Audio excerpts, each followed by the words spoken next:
Le pagué la universidad a mi novia, me dejó por su profesor y años después volvió arrepentida.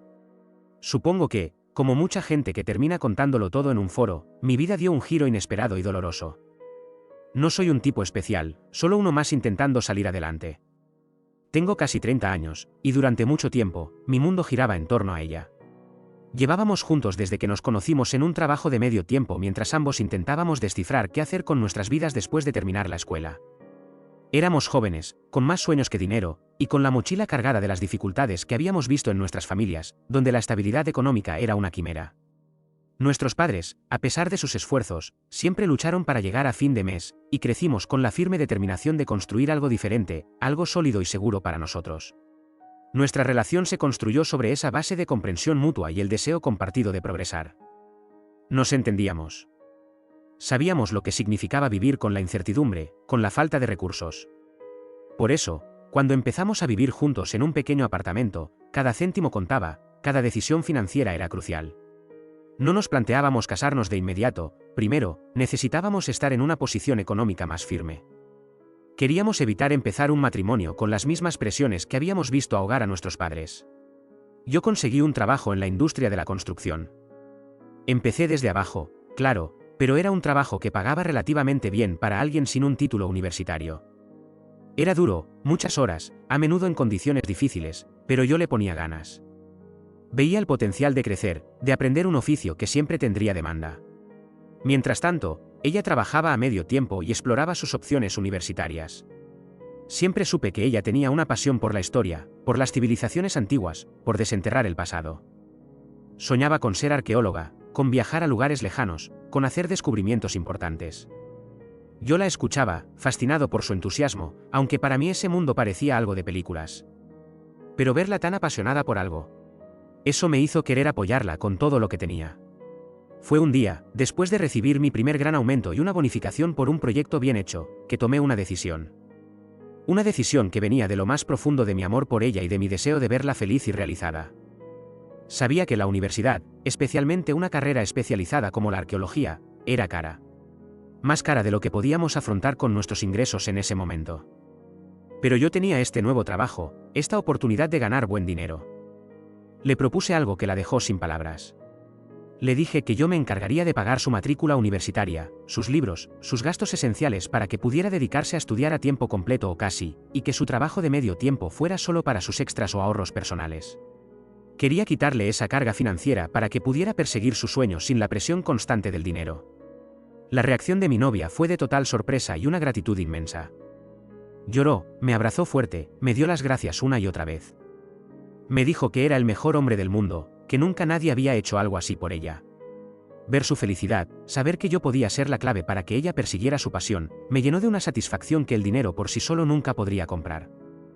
Sentí que estábamos más unidos que nunca, un verdadero equipo trabajando por un futuro mejor, un futuro donde ambos podríamos alcanzar nuestros sueños. Nuestra vida adquirió un ritmo diferente. Yo trabajaba largas horas, a menudo regresando a casa agotado mucho después de la puesta de sol. Las facturas, el alquiler, la comida, ahora la matrícula universitaria, todo recaía principalmente sobre mis hombros. Ella, por su parte, se sumergió en sus estudios y continuó con su trabajo de medio tiempo, que le daba algo de independencia y la ayudaba con sus gastos personales. A pesar de las largas horas de trabajo, yo estaba contento. Veía su progreso, la escuchaba hablar con entusiasmo de sus clases, de lo que estaba aprendiendo. Sentía que mi esfuerzo tenía un propósito tangible, que estaba invirtiendo en nuestro futuro. Unos meses después, ella consiguió un trabajo mucho mejor relacionado con su campo, se convirtió en ayudante de investigación para un profesor en la universidad. Este trabajo no solo le daba más dinero, sino que también le ofrecía una experiencia invaluable en arqueología y le daba más flexibilidad con sus horarios de estudio. Nos alegramos juntos por este logro.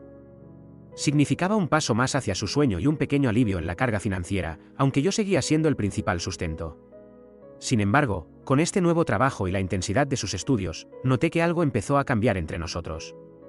No fue de la noche a la mañana, sino un distanciamiento gradual. Pasábamos menos tiempo juntos, claro, debido a mis largas horas de trabajo y sus estudios y ahora su investigación. Las noches en casa a menudo me encontraban a mí exhausto en el sofá mientras ella estaba enfrascada en libros o informes. Pero sentí que la distancia iba más allá del simple agotamiento físico. Había una frialdad sutil, una menor espontaneidad, una sensación de que su mente estaba en otro lugar, en su mundo académico, que yo no compartía de la misma manera. Cada vez que sentía ese distanciamiento, intentaba compensarlo. Le compraba pequeños regalos que sabía que le gustaban, preparaba cenas especiales cuando teníamos un rato libre, le dejaba notas cariñosas. Quería recordarle lo mucho que la quería, lo orgulloso que estaba de ella, lo importante que era nuestra relación para mí. Ella lo agradecía, siempre educada, siempre con una sonrisa, pero a veces sentía que la gratitud era por el gesto en sí, no por lo que significaba para nuestra conexión. A pesar de esta creciente distancia, yo confiaba en ella. Sabía que estaba bajo mucha presión con sus estudios y el trabajo de investigación. Me decía a mí mismo que era solo una fase temporal, que una vez que se graduara y tuviera su carrera, tendríamos más tiempo el uno para el otro, y esa conexión volvería con más fuerza. Ella me decía que estaba agotada cuando le preguntaba si algo andaba mal, y yo la creía. Después de todo, ¿por qué dudar? La amaba, confiaba en ella implícitamente, y estaba invirtiendo mi presente en su futuro, nuestro futuro. Empecé a visualizar ese futuro con más detalle, a medida que su graduación se acercaba. Yo, por mi parte, había estado trabajando incansablemente, ganando experiencia en la construcción, haciendo contactos con contratistas y otros profesionales del gremio. Sabía que si obtenía un título universitario relacionado con mi trabajo, mis oportunidades y mis ingresos se dispararían. La gente en mi campo valoraba la experiencia práctica, pero un título abría puertas a proyectos más grandes, a puestos de mayor responsabilidad. Así que empecé a planear mi propio camino universitario, esperando poder compaginar el trabajo con el estudio, tal como ella lo había hecho. Mi sueño se estaba volviendo cada vez más claro y real. Visualizaba el momento en que ambos tendríamos nuestros títulos, nuestras carreras despegando. Nos casaríamos, tendríamos la boda que merecíamos, sin las preocupaciones económicas que habían frenado a nuestras familias. Y luego, formaríamos nuestra propia familia, tendríamos hijos, les daríamos la estabilidad y las oportunidades que nosotros no tuvimos. Era un sueño sencillo, pero para mí, significaba construir el hogar y la vida que siempre había anhelado. Estaba en la cúspide de lograrlo, sintiendo que todos mis sacrificios estaban a punto de dar sus frutos, que nuestro futuro brillante estaba a la vuelta de la esquina. No podía imaginar nada que pudiera descarrilar ese camino. Qué equivocado estaba. La realidad estaba a punto de golpearme con la fuerza de un mazo, destrozando no solo mis sueños, sino también mi confianza en el amor y en la persona a la que más había dado. Regresé a casa esa noche más tarde de lo habitual. Había sido un día particularmente largo y agotador en el trabajo. La construcción a menudo implicaba turnos extendidos, y ese día habíamos tenido un problema en la obra que nos mantuvo a todos más tiempo del previsto. Estaba deseando llegar a nuestro apartamento, quitarme las botas de trabajo, y aunque fuera solo por un rato, desconectar del mundo. Al abrir la puerta, la oscuridad y el silencio me recibieron. Extraño. Normalmente, a esa hora, ella ya habría llegado de la universidad o de la biblioteca si tenía que quedarse estudiando hasta tarde. Una luz tenue de lectura, el sonido suave de música o un programa de televisión de fondo, algo. Pero el apartamento estaba completamente en silencio. Sentí una ligera punzada de preocupación. Miré la hora en mi teléfono. Sí, era tarde, pero mucho más tarde de lo que era habitual para ella. Cariño, llamé, mi voz resonando en el vacío inusual del lugar. No hubo respuesta. Dejé mi mochila en la entrada y caminé por el pequeño apartamento, revisando las habitaciones. El dormitorio, el baño, la cocina, estaba sola. Una sensación de inquietud comenzó a crecer en mi pecho. Quizás se había quedado en casa de una amiga a estudiar, aunque no me había avisado. Eso era raro en ella, solía ser considerada con los horarios, sabiendo que yo me preocupaba si no llegaba a una hora razonable. Mi inquietud se transformó en una fría certeza cuando entré al dormitorio de nuevo y abrí el armario. Gran parte de su ropa no estaba. Los estantes que solían estar llenos de sus jerseys y camisetas estaban extrañamente vacíos. En el baño, sus cosas personales no estaban en el estante que compartíamos. Su maleta de viaje, que guardábamos en la parte superior del armario, no estaba en su lugar habitual. Un pánico sordo comenzó a ascender por mi garganta. Esto no era solo que se había quedado fuera, esto era diferente. Parecía como si se hubiera ido. Pero, ¿por qué? ¿A dónde? ¿Sin decir nada? Saqué mi teléfono, las manos temblaban ligeramente. Marqué su número. Sonó. Y sonó. Y luego, el buzón de voz. Lo intenté de nuevo. Directo al buzón. La envió al buzón. No quería hablar conmigo. La certeza de que algo terrible estaba pasando me golpeó con fuerza. Caminé sin rumbo por el salón, mi mirada tropezando con los objetos familiares, con las fotos de nosotros sonriendo, construyendo nuestro pequeño nido. Nada parecía real. Fue entonces cuando la vi. Sobre la mesa de la cocina, junto a un pequeño jarrón con flores secas, había un sobre blanco con mi nombre escrito a mano. Su letra. Mi corazón dio un vuelco doloroso. Sabía, antes incluso de abrirlo, que esa carta contenía la explicación, la razón de su ausencia, de sus cosas desaparecidas, de sus llamadas sin respuesta. La cogí con manos temblorosas, sintiendo el peso del papel como si contuviera el destino de mi futuro. Abrí el sobre y desplegué la hoja. Sus palabras llenaron el silencio del apartamento. Empezó diciendo que era difícil de escribir, que lamentaba mucho hacerme esto, especialmente de esta manera. Luego, se adentró en la explicación. Dijo que, desde hacía un tiempo, los meses recientes, había sentido que nuestra relación se había vuelto monótona. Que la rutina, la falta de chispa, la habían alejado gradualmente. Que aunque me quería y apreciaba todo lo que hacía por ella, el amor romántico se había ido apagando. Leía esas palabras y no podía creerlo. ¿Monotonía?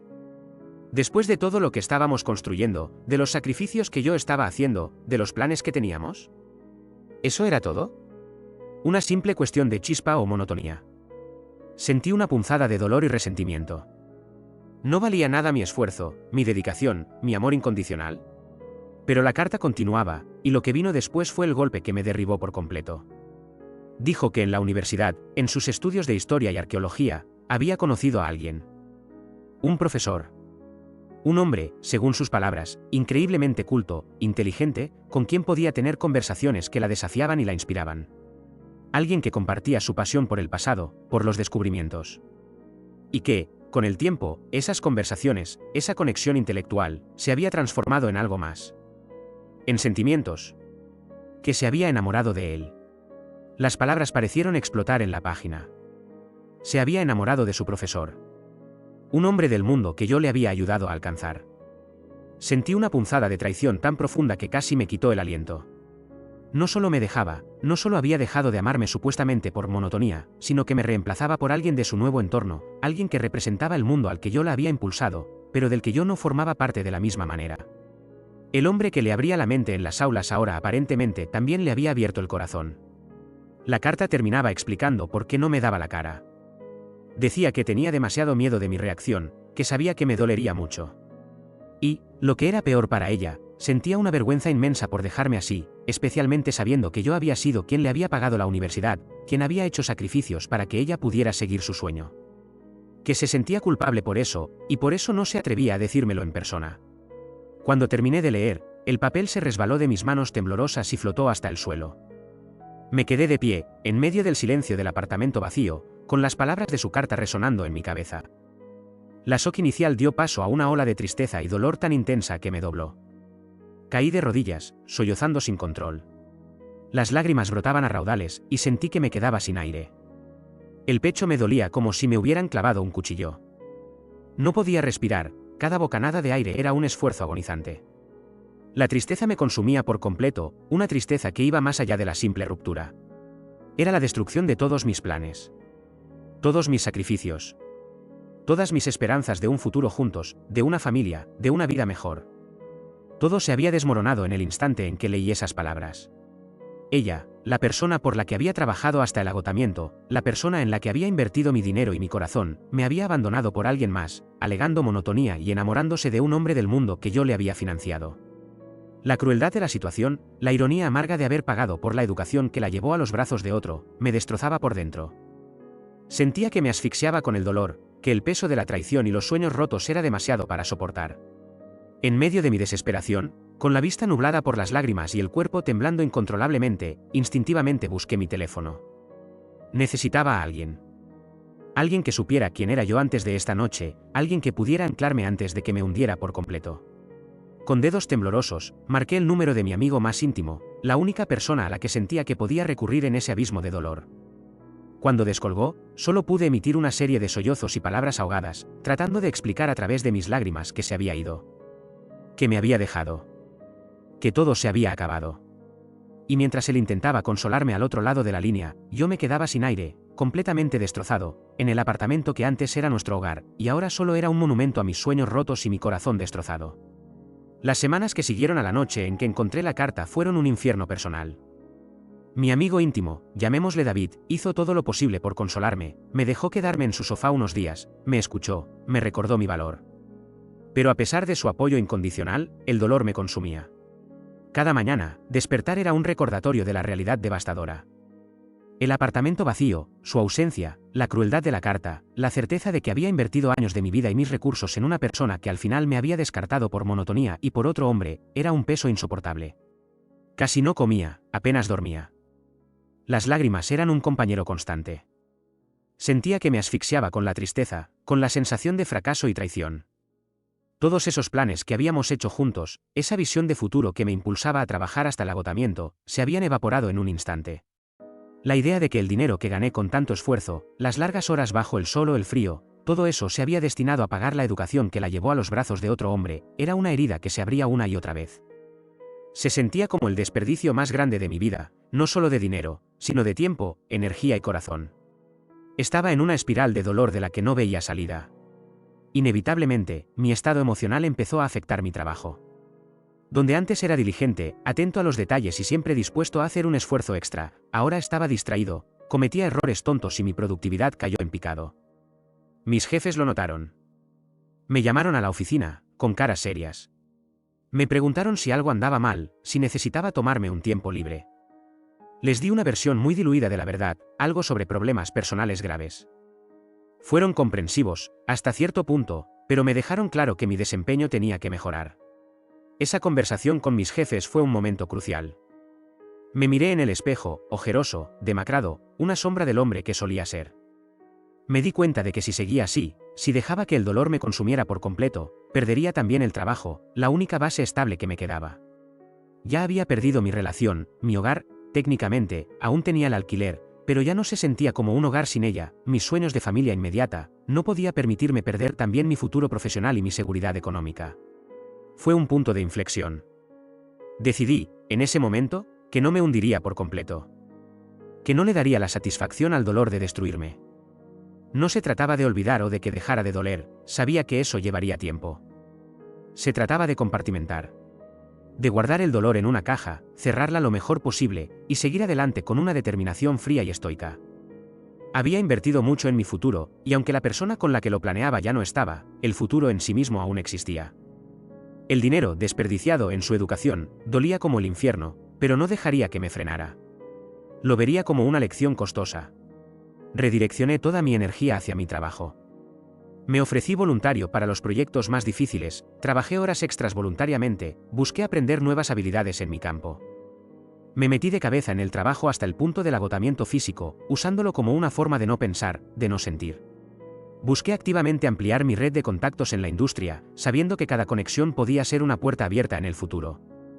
Ya no era solo por ganar dinero, era por construir una fortaleza a mi alrededor, algo tangible que no pudiera ser quitado por la traición o el engaño emocional. Para manejar mejor mis finanzas y prepararme para el siguiente paso en mi plan, mi propia educación universitaria, tomé algunas decisiones difíciles. Vendí algunas de las cosas que habíamos comprado juntos, objetos que ahora solo servían como recordatorios dolorosos de un futuro que no sería. Dejé el apartamento que compartimos y me mudé a uno mucho más pequeño y barato, convenientemente ubicado cerca de mi trabajo para ahorrar en transporte y tiempo.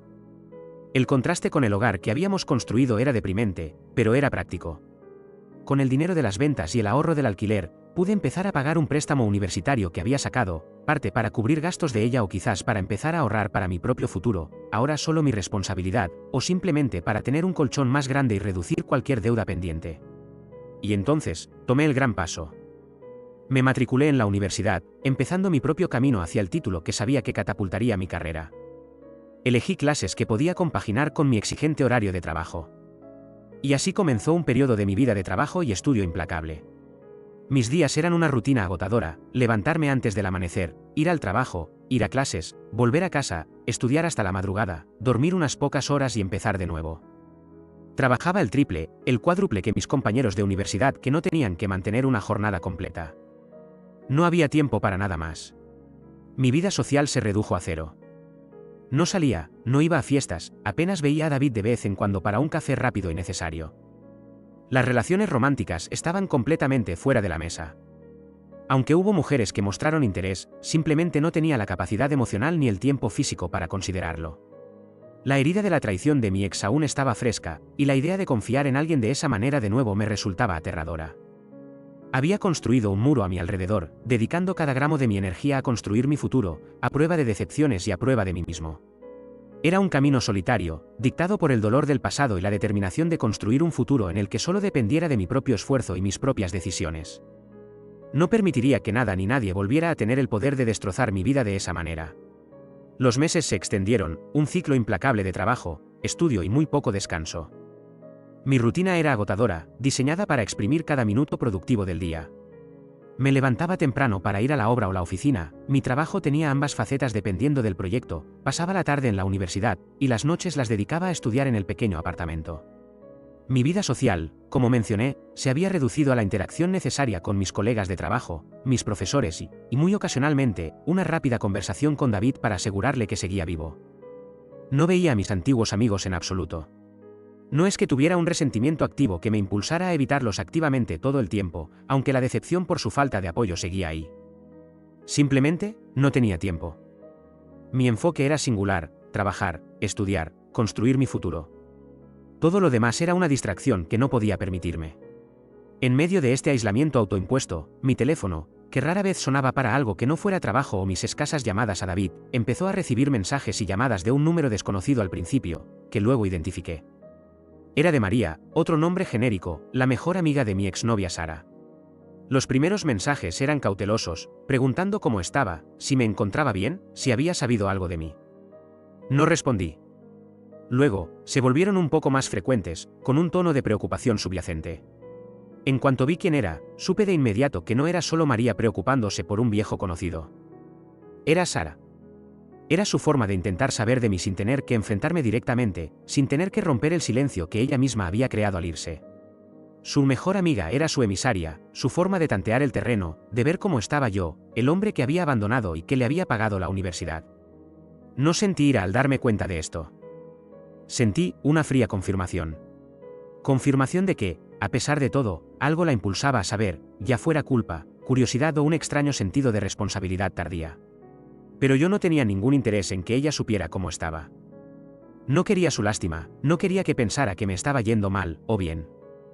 No quería que tuviera ninguna visión de la vida que yo estaba construyendo a base de esfuerzo sobre las ruinas que ella había dejado. Decidí firmemente ignorar todas las llamadas y mensajes de María. Borraba los mensajes sin leerlos completos, desviaba las llamadas. Mantener ese límite era crucial para mi propio proceso de curación y para reafirmar que mi vida ya no giraba en torno a ella o a su mundo. Esta estrategia de ignorar funcionó durante varias semanas. Los mensajes se hicieron menos frecuentes. Pensé que quizás había entendido el mensaje. Pero un día, mientras estaba enfrascado en mis estudios en el apartamento, agotado después de un largo día, alguien llamó a mi puerta. Una llamada persistente. Fruncí el ceño, casi nunca recibía visitas inesperadas. Abrí la puerta, ligeramente molesto por la interrupción. Y allí, parada en el pasillo, estaba María. Recuerda, para más historias como esta suscríbete, dale like y activa la campanita. Continuemos. Se sorprendió visiblemente al verme.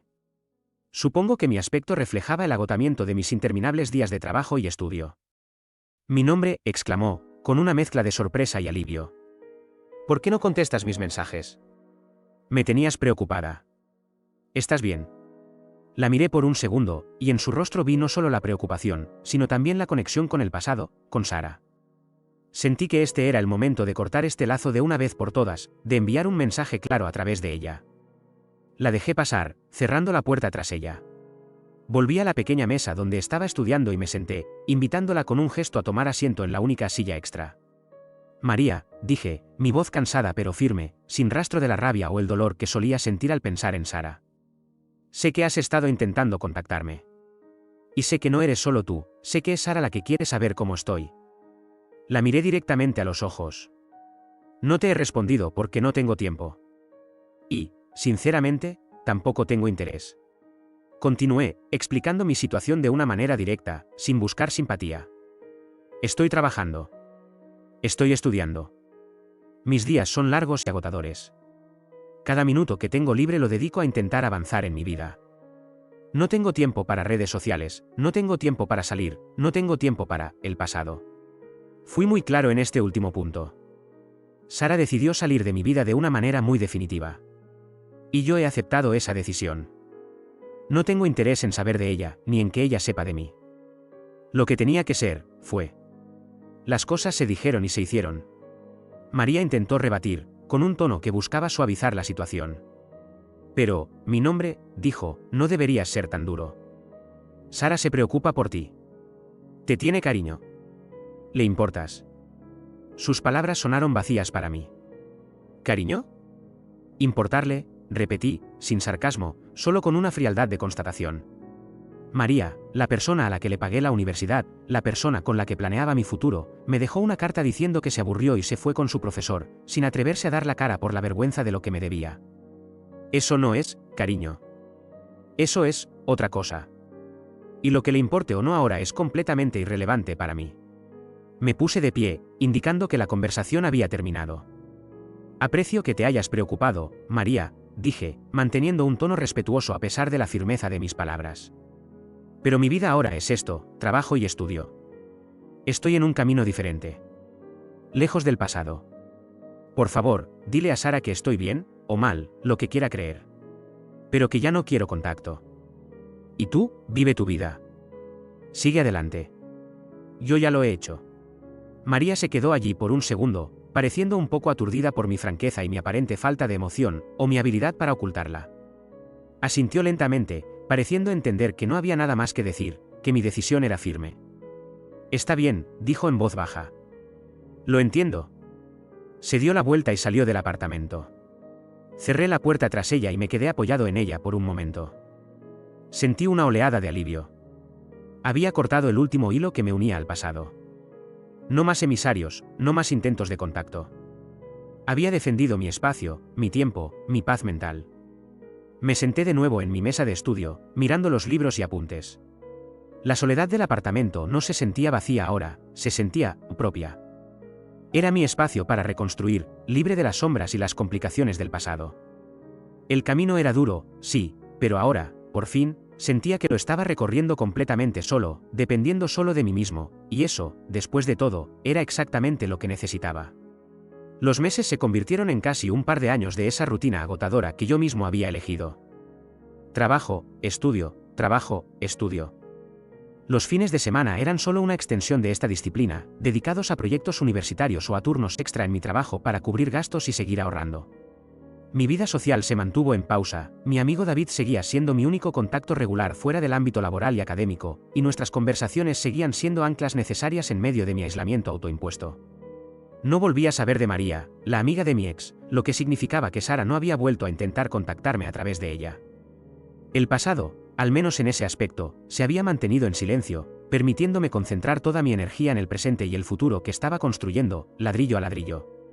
Durante todo este tiempo, mi enfoque en los estudios fue total. No iba a la universidad solo para pasar el rato, iba con un propósito. Cada clase, cada tarea, cada examen era una oportunidad para absorber conocimiento que sabía que aplicaría directamente en mi carrera. Mis años de experiencia práctica en la construcción me daban una ventaja, podía entender conceptos teóricos viéndolos aplicados en el mundo real. Esta combinación de experiencia y dedicación académica empezó a destacarme. Mis profesores, que supongo estaban acostumbrados a estudiantes más centrados en la vida social o menos comprometidos, empezaron a notarme. Veían que no solo obtenía buenas calificaciones, sino que participaba activamente, hacía preguntas relevantes y mostraba un entendimiento profundo de la materia, a menudo relacionándola con situaciones prácticas. Fue a principios de mi último año cuando uno de mis profesores principales, una figura muy respetada en mi campo, llamémosle profesor Evans, me llamó después de una clase. Pensé que quizás quería hablar sobre alguna tarea o recomendarme un curso adicional. Pero lo que me propuso superó con creces cualquier expectativa que pudiera tener. Me invitó a unirme a un proyecto de investigación y desarrollo muy importante en el que él y otros profesores estaban trabajando, en colaboración con una empresa del sector. Era un proyecto de vanguardia, algo que podría tener un impacto significativo en nuestra industria. Sentí una oleada de emoción pura, el tipo de entusiasmo que no había sentido desde antes de la ruptura. Era una oportunidad increíble para aplicar lo que estaba aprendiendo a un nivel mucho más alto, para trabajar codo a codo con expertos en mi campo y para hacer contactos que valdrían oro en mi futura carrera. No lo dudé ni un segundo. Le agradecí profusamente al profesor Evans y le aseguré que me dedicaría al proyecto con todo mi empeño. Esta era la recompensa tangible de mis sacrificios, la validación de que mi esfuerzo estaba valiendo la pena. Aceptar unirme al proyecto significó añadir una capa más de exigencia a mi ya saturada rutina. Ahora tenía mi trabajo de tiempo completo, mis estudios universitarios a tiempo completo, y este proyecto de investigación de alto nivel. Mi horario se volvió inhumano. Pasaba de la obra a la universidad, de la universidad a reuniones del proyecto, y las pocas horas que me quedaban las dedicaba a estudiar para mis clases o a trabajar en los entregables del proyecto. El sueño se convirtió en un lujo raro y preciado.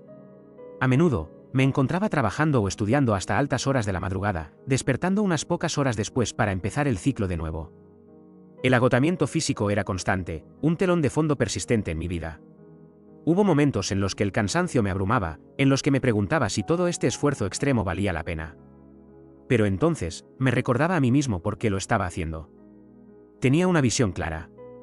Sabía que la experiencia que estaba ganando en este proyecto, combinada con mi título universitario y mi experiencia práctica, me convertiría en un profesional altamente valorado en mi campo. Esto me abriría puertas a trabajos mucho mejor pagados, a la estabilidad financiera que siempre había buscado. El sacrificio actual, la falta de sueño, la ausencia de una vida personal, eran una inversión necesaria en ese futuro. Era un precio que estaba dispuesto a pagar. No iba a permitir que la traición del pasado definiera mi destino. Iba a construir mi éxito con mis propias manos, basándome en mi propio mérito. Trabajar en el proyecto con los profesores fue una experiencia de aprendizaje acelerado. Me expuso a problemas complejos, a metodologías avanzadas, a una forma de pensar que elevó mi comprensión de mi campo a un nuevo nivel. No solo estaba aprendiendo, estaba contribuyendo de manera significativa. Mi experiencia práctica resultaba ser invaluable para el equipo de investigación, ayudando a cerrar la brecha entre la teoría y la aplicación real. Los profesores valoraban mi perspectiva, mi ética de trabajo y mi dedicación. Estaba construyendo no solo experiencia, sino una reputación sólida entre personas que importaban en mi industria. Y aunque en ese momento no lo sabía, este proyecto y las conexiones que estaba forjando serían el trampolín que me llevaría mucho más lejos de lo que jamás había imaginado, allanando el camino para el tipo de éxito financiero y profesional que había soñado, y más allá. La graduación se acercaba, y con ella, la promesa de que este periodo de esfuerzo titánico estaba a punto de dar un giro transformador. Los años pasaron, un ciclo implacable de trabajo, estudio, proyectos y muy poco sueño. Mi vida se había convertido en una maratón constante, pero el final estaba a la vista. La graduación. El momento por el que había trabajado incansablemente desde que decidí invertir en mí mismo después de que mi mundo se desmoronara. La anticipación se mezclaba con un agotamiento profundo, pero la idea de cruzar esa meta me impulsaba a seguir adelante. El día de la graduación llegó. Fue un evento concurrido para la mayoría, lleno de familias orgullosas, amigos celebrando. Para mí, fue un poco diferente. Mis padres, como era habitual en mi vida, no estuvieron presentes, nunca formaron parte activa de mis logros académicos o profesionales. Las únicas personas en las gradas, esperándome con sonrisas genuinas y aplausos entusiastas cuando mi nombre fue llamado, fueron David, mi fiel amigo que había estado allí en mis peores momentos, y el profesor Evans junto a otros 2 profesores que habían sido clave en el proyecto, quienes ahora eran mis socios. Era un grupo pequeño, sí, pero su presencia significaba más para mí que un estadio lleno de caras que apenas conocía. Su apoyo, su fe en mí, era todo lo que necesitaba. Al recibir mi diploma, sentí una oleada de orgullo que me llenó por completo. No por el trozo de papel en sí, sino por lo que representaba, años de sacrificio, de superar la desesperación, de construir algo sólido desde la nada. Lo había logrado. ¿Solo? Con mi propio esfuerzo y la ayuda puntual de unos pocos. Después de la ceremonia, el profesor Evans y mis otros socios se acercaron, sus rostros radiantes de orgullo, incluso más que el mío. Me felicitaron efusivamente por mi graduación, y sobre todo, por mi trabajo excepcional en el proyecto. Y entonces, me dieron la noticia que transformaría mi futuro de la noche a la mañana. El proyecto en el que habíamos estado trabajando incansablemente, el que me había quitado incontables horas de sueño, había tenido un éxito rotundo. No solo a nivel de investigación, sino comercialmente. Habían conseguido financiación significativa, y como resultado, el proyecto se había convertido oficialmente en una empresa. Una empresa real, con potencial de crecimiento masivo en nuestra industria. Y mi papel en esa empresa superó con creces cualquier cosa que yo hubiera anticipado al unirme al proyecto. Me ofrecieron ser la cabeza de un área clave, un área que yo había ayudado a desarrollar con mi experiencia práctica y mi visión. Pero no solo eso. En reconocimiento a mis contribuciones fundamentales y mi ética de trabajo, me ofrecieron convertirme en socio de la empresa. Un propietario. Y para completar el cuadro, me invitaron a unirme a la junta directiva. Pasé de ser un estudiante a tiempo parcial con un trabajo de tiempo completo y un futuro incierto, a ser un socio, jefe y miembro de la junta de una prometedora nueva empresa en mi campo. Me dijeron que me tomara una semana para descansar, para asimilarlo todo, y luego nos sentaríamos a negociar formalmente mi contrato, mi salario como jefe de área y, crucialmente, mi porcentaje de ganancias como socio. Me dieron una estimación de lo que eso representaría en términos de ingresos anuales, y la cifra era astronómica. Algo que nunca creí que ganaría en toda mi vida, y mucho menos a mi edad. Me quedé atónito. Mareado. La seguridad financiera que siempre había buscado, por la que había trabajado sin descanso, no solo estaba al alcance de la mano, se había convertido en una realidad abrumadora y maravillosa. Sentí una inmensa gratitud por los profesores que habían creído en mí y me habían dado esta oportunidad, y un profundo orgullo por mí mismo por haber perseverado. Todos los sacrificios, todo el dolor, todo el dinero desperdiciado en el pasado, en este momento, todo parecía justificado por esta increíble recompensa. Esa noche tuvimos una cena de celebración con David, el profesor Evans y los otros socios. Brindamos por la empresa, por el futuro y por mi graduación. Me sentí rodeado de personas que valoraban mi esfuerzo y mi potencial, un sentimiento que contrastaba fuertemente con la falta de apoyo que había experimentado años atrás. Regresé a mi pequeño y modesto apartamento esa noche, con la cabeza llena de cifras asombrosas y planes emocionantes. A pesar de la magnitud de mi éxito inminente, mi hogar seguía siendo ese espacio funcional y poco inspirador que había elegido por necesidad económica y practicidad. Al llegar a la puerta, mientras buscaba mis llaves, noté una figura sentada en los escalones del pasillo. Al principio, en la penumbra, no la reconocí. Pero al acercarme, mi corazón se detuvo. El aire se me heló en los pulmones. Era ella. ¿Sí? Mi exnovia. La mujer que me había abandonado con una carta después de que yo pagara su universidad. Verla allí, en los escalones de mi humilde apartamento, después de años de silencio absoluto, fue como recibir un golpe físico. El trauma del pasado, el dolor de la traición, el pánico de aquella noche en que encontré su carta, todo resurgió de golpe. Sentí que el pecho se me oprimía, que el aire no llegaba. Una respuesta de lucha o huida se activó en mi interior. Intenté controlarme, respirar, procesar la irrealidad de la situación. Ella me vio. Se puso de pie. Tenía una expresión en el rostro que nunca le había visto, una mezcla de tristeza, arrepentimiento y esperanza. Empezó a acercarse a mí, con los ojos llenos de lágrimas. Y entonces, noté algo más. No estaba sola. A su lado, de pie, aferrándose a su pierna, había un niño pequeño. Un niño de unos pocos años. Su hijo. La sorpresa de ver al niño se sumó al shock de verla a ella. La situación era tan extraña, tan inesperada, que mi reacción instintiva de pánico se mezcló con una abrumadora confusión. Sara siguió acercándose, llorando abiertamente ahora. «Oh, mi nombre», sollozó, extendiendo las manos hacia mí. «Lo siento mucho. Tenía que verte. Necesitaba hablar contigo». Intentó abrazarme. Pero mi cuerpo reaccionó antes de que mi mente pudiera procesarlo por completo. Di un paso atrás, apartando su intento de abrazo, y levanté una mano para detenerla. «Aléjate, Sara», dije, mi voz sonando tensa y controlada, con la misma frialdad que usé para pedirle a su amiga María que me dejara en paz hace años. Pero la presencia del niño, mirándome con curiosidad, me hizo dudar. No podía simplemente cerrarle la puerta en la cara con el niño ahí. A pesar de mi trauma y mi deseo de que desapareciera, sentí una extraña obligación de entender. Y quizás, solo quizás, de escuchar lo que tenía que decir después de todo este tiempo. Señalé hacia la puerta del apartamento. «Entra», dije, mi voz aún tensa. «Pero no te acerques». La confrontación final, la que cerraría este doloroso capítulo para siempre, estaba a punto de comenzar, trayendo consigo verdades inesperadas y el peso del pasado manifestado en la figura de un niño. La miré. ¿Sí? Parada allí, en la sala de mi pequeño apartamento que pronto dejaría, con un niño que resultó ser suyo, llorando y pidiendo paso a mi vida. La presencia del niño, ajeno a la tormenta emocional que se desataba a su alrededor, fue lo que me mantuvo anclado. Lo dejé pasar. El niño, exhausto, se durmió en una silla poco después, acunado por el extraño silencio que llenó la sala. Nos sentamos a la mesa de la cocina, el mismo lugar donde años atrás había encontrado su carta. La ironía era casi insoportable. El silencio se cernía entre nosotros, cargado con el peso del pasado, de las palabras no dichas, de los sueños rotos. Ella rompió el silencio, las lágrimas fluyendo libremente por su rostro. Lo siento mucho, mi nombre, comenzó, su voz quebrándose con cada palabra. Siento haberte dejado así. Siento la carta. Siento todo el dolor que te causé. Asentí, sin hablar, instándola con mi silencio a continuar. Me contó su historia. Cómo, sí, en la universidad, conoció a ese profesor. Habló de su carisma, de su intelecto brillante, de cómo la hacía sentir entendida y desafiada de una manera que, según ella, yo ya no hacía. Una punzada de dolor por mis sacrificios resurgió, pero la contuve. Se enamoró de él, de la idea del mundo que representaba, de las conversaciones apasionantes. Y él, me dijo, la manipuló.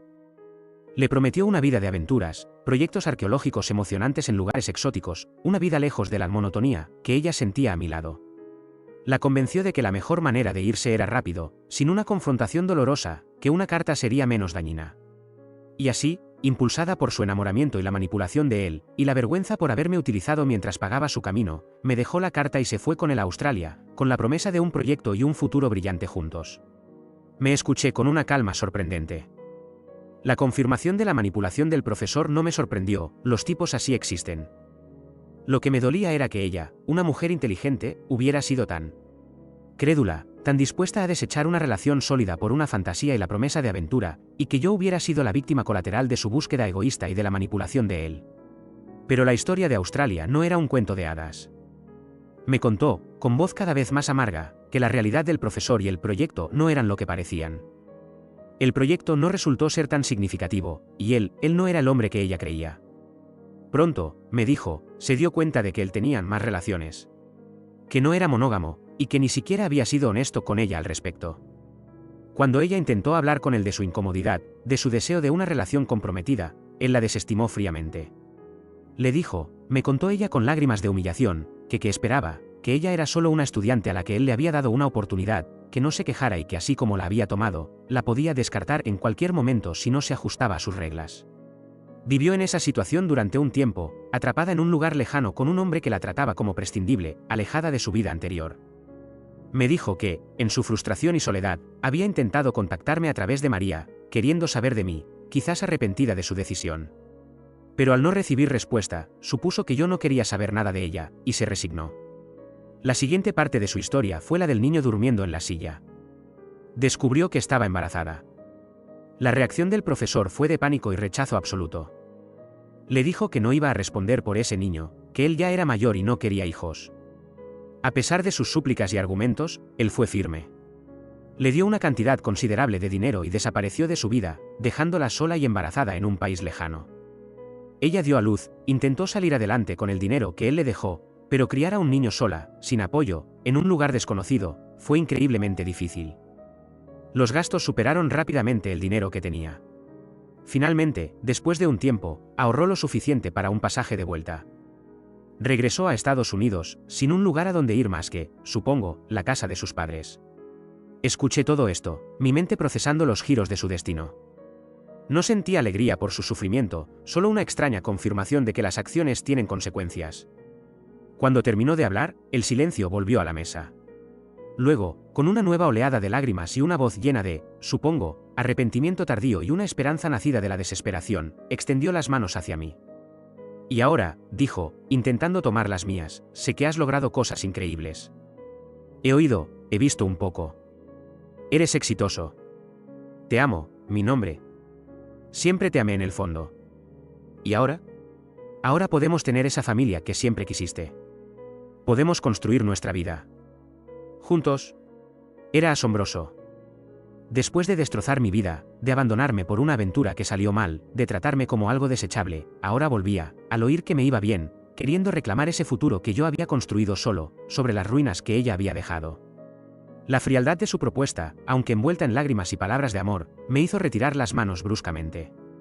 Sentí una calma gélida descender sobre mí.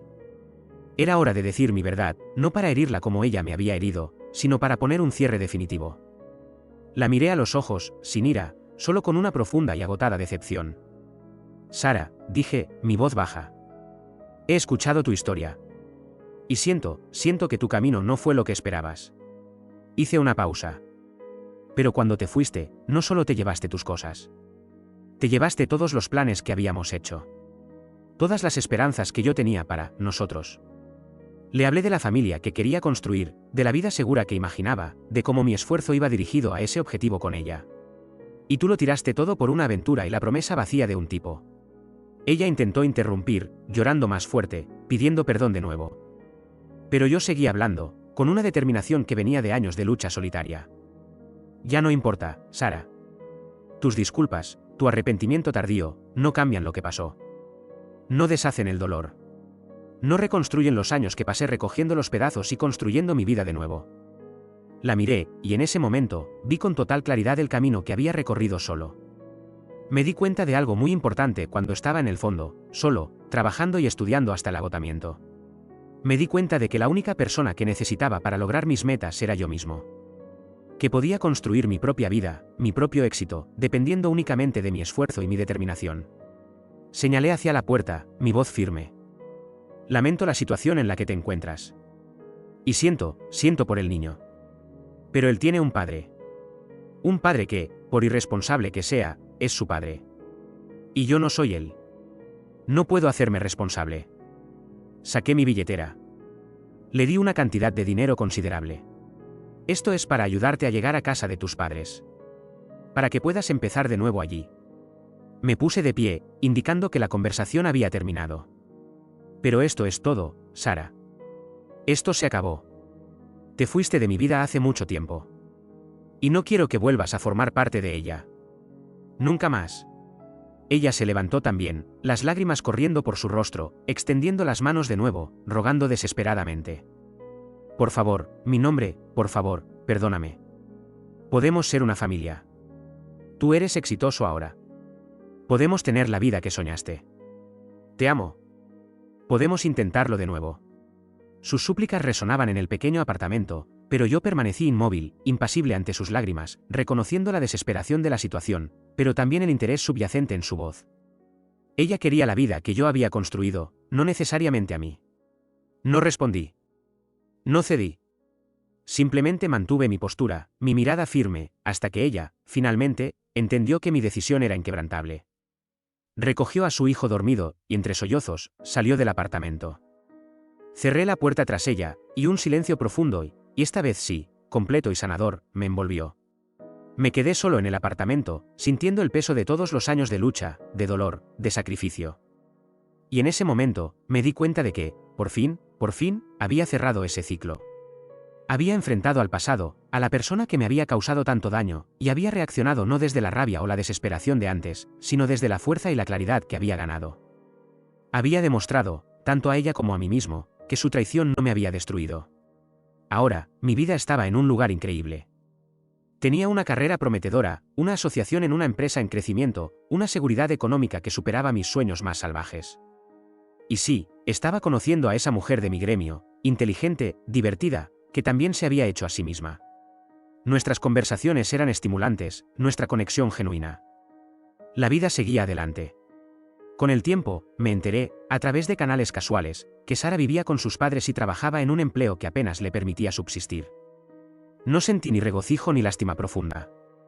Solo una confirmación más de la realidad que había expresado esa noche: las acciones tienen consecuencias. Cada persona decide su propio destino a través de las decisiones que toma. Ella tomó las suyas, buscando la aventura y el brillo fácil, y yo tomé las mías, eligiendo la perseverancia y la construcción solitaria. Al final, ambos cosechamos lo que sembramos. Y yo, por fin libre del peso del pasado, estaba listo para disfrutar plenamente de la vida que tanto me había costado construir, sabiendo que las cosas, a pesar de todo, realmente mejoraron.